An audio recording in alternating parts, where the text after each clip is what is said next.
Good morning everyone. In our school we are conducting parent master classes in our school. So we have a parent here. She is Bhavani. She is Ganesh mother. She wants to tell about general topic to the student. So welcome her. Come in madam, welcome.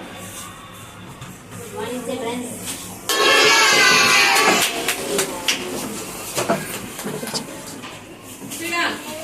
Students బాగా చదువుకోవాలమ్మా. నేను ఎంతో కష్టపడి చదివిస్తాను, మీరు బాగా చదువుకోవాలి. మాలా కాకుండా చదువుకుని teachers మాట వినాలి, ఇందులో తల్లిదండ్రుల మాట వినాలి, టీచర్స్ మాట బాగా వినాలి. మాకులా పనికిరకుండా స్కూల్కి వచ్చి బాగా చదువుకొని అభివృద్ధిలో వస్తారని నేను ఆశిస్తున్నాం. టీచర్స్ మాట వినండి, బాగా చదువుకోండి. మాకులా కాకుండా జాబ్ చేసుకోవాలని కోరుకుంటున్నాం. మీరు